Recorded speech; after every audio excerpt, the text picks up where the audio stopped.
खरखोदा हल्के का एक इतिहास है।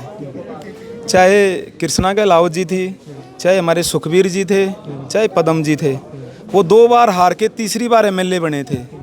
तो वह मैं भी 2 बार हार के अब की बार तीसरी बार लोगों ने मन बना लिया है कि अपने भाई अपने बेटे को जिताने का काम करेंगे। लोगों में एक गुस्सा है कि 15 साल से एक विधायक को जो ग्रांट मिलती थी वो भी लगाने का काम उस व्यक्ति ने नहीं किया है, और जहाँ भी वो जिस गाँव में जाएगा लोग उससे 15 साल का हिसाब मांगने का काम करेंगे। आप देख रहे हैं हरियाणा स्पेस में अनिल खत्री इस समय खरखोदा हल्के में मौजूद हैं। भारतीय जनता पार्टी ने पवन खरखोदा को उम्मीदवार बनाया है और गांव-गांव जाकर वोट की अपील कर रहे हैं। हमारे साथ मौजूद भी हैं भाई साहब, पार्टी ने उम्मीदवार बनाया, गांव-गांव जाकर वोट की अपील कर रहे हैं, क्या माहौल दिखाई दे रहा है? देखिए, सबसे पहले तो मैं आपके सभी दर्शकों को मैं नमस्कार करता हूं, और माहौल आपके सामने है कि क्योंकि जब 36 बिरादरी के लोग जब मन बना के चुनाव लड़ते हैं ना, तो उसके सामने किसी की हैसियत नहीं होती कि उसके मन को पलट सके। और आज मैं दावे के साथ ये कह सकता हूँ कि खरखोदा हल्के के लोगों ने बड़े मैंडेट के साथ मन बना लिया कि कमल का फूल निश्चित रूप से 8 अक्टूबर के रिजल्ट में खिलाने का काम करेंगे। पवन भाई, एक लड़ाई तो जो है टिकट की आपने जीत ली है, लेकिन जो असली लड़ाई है खरखोदा में कमल खिलाने की, ये कैसे जीतू है? देखिए, टिकट की लड़ाई भी मेरे खरखोदा हल्के के लोगों ने जीती है, क्योंकि जो सर्वे के आधार पर जो फीडबैक गया उसी के आधार पर आपको टिकट मिली है कि भाई अगर भारतीय जनता पार्टी पवन खरखोदा पर भरोसा जताती है तो वो कांग्रेस का तख्ता पलट करने का काम करेंगे। लेकिन पवन खरखोदा तो एक मात्र चेहरा हो सकता है, लेकिन वो तख्ता पलट करने का काम मेरे मंडोरी गाँव के लोग करेंगे, मेरे पूरे खरखोदा हल्के के 36 बिरादरी के लोग करेंगे।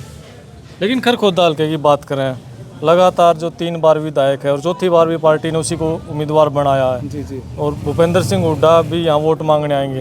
मतलब इतना आसान नहीं है कि खरखोदा में कमल खिलाना, तो कैसे आप ये सब कर पाएंगे?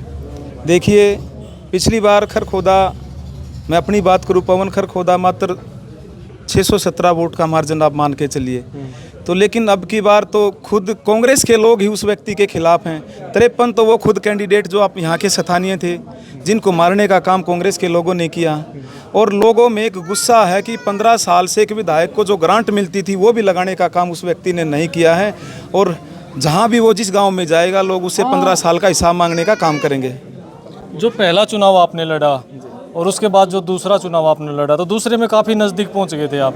तो क्या तीसरे में तो हल्का प्यार कर ही लेगा? देखिए, हमारे खरखोदा हल्के का एक इतिहास है। चाहे कृष्णा के लावत जी थी, चाहे हमारे सुखबीर जी थे, चाहे पदम जी थे, वो 2 बार हार के तीसरी बार एमएलए बने थे। तो वह मैं भी 2 बार हार के अब की बार तीसरी बार लोगों ने मन बना लिया है कि अपने भाई अपने बेटे को जिताने का काम करेंगे। जो बेचते थे दर्द दिल की दवा, अपनी दुकान बढ़ा गए। जब से भारतीय जनता पार्टी ने अपने भाई अपने बेटे को आशीर्वाद दिया टिकट के रूप में, सारे विरोधियों की, सारे पार्टियों की दुकानें बंद हो गई हैं। वो केवल झूठ और लूट की राजनीति करने के नज़रिए से लोगों के बीच में जाएंगे, लेकिन लोग उनके छलावे में नहीं आएंगे। तो चेयरमैन आप भी रहे हैं। हाँ जी। तो क्या मानते हैं किस तरह के काम खरखोदा में हुए? चेयरमैन से कुछ हुआ खरखोदा हल्के? देखिए, मैं एक छोटे से निगम का चेयरमैन था, और मेरे पास जिम्मेवारी थी जो हमारे SC-BC हैं उनको छोटे मोटे कामों के लिए लोन उपलब्ध करवाना, और 1 लाख रुपए तक के लोन उपलब्ध करवाना था। और हर साल जो टारगेट होता था उस टारगेट से ज़्यादा मैंने लोगों को वो सुविधाएं मुहैया करवाई जो भारतीय जनता पार्टी ने, सरकार का जो कार्यक्रम था या जो उनकी घोषणाएं थी। तो क्या टारगेट क्या है? क्या अगर विधायक इस बार हल्के की जनता बनाती है, खरखोदा के लिए क्या करना चाहती है? देखिए, खरखोदा के लिए मेरे मन में बहुत कुछ है। चाहे सबसे पहले तो खरखोदा में सीवरेज व्यवस्था ठीक करनी है, पानी की निकासी की बात है, कन्या कॉलेज की बात है, स्वास्थ्य की बात है, चिकित्सा की बात है, रोजगार की बात है। और रोजगार की मैं ये कह सकता हूँ कि 2 महीने के बाद खरखोदा हल्के में लाखों युवाओं को रोजगार भी मिलने जा रहा है। क्योंकि मैं छोटा सा सरकार का हिस्सा था, मेरे हाथ में कलम में जो स्याही होनी चाहिए थी उतनी स्याही नहीं थी, लेकिन आपके बेटे ने चंडीगढ़ में बैठ के उस कलम का पूरा सदुपयोग किया। और HSIDC का डिपार्टमेंट हमारे पास था, पूरे हरियाणा से लड़के, पूरी दुनिया से लड़के, पूरी दुनिया का सबसे बड़ा मारुति का प्लांट खरखोदा में लेके आए। और मैं गर्व के साथ ये कह सकता हूँ कि जब से हरियाणा बना है, किसी भी विधानसभा क्षेत्र में 18,000 का प्रोजेक्ट, 18,000 करोड़ का प्रोजेक्ट आज तक किसी विधानसभा क्षेत्र में नहीं आया। और इससे मारुति के माध्यम से लाखों युवाओं को रोजगार भी देने का काम खरखोदा हल्के के लोग करेंगे।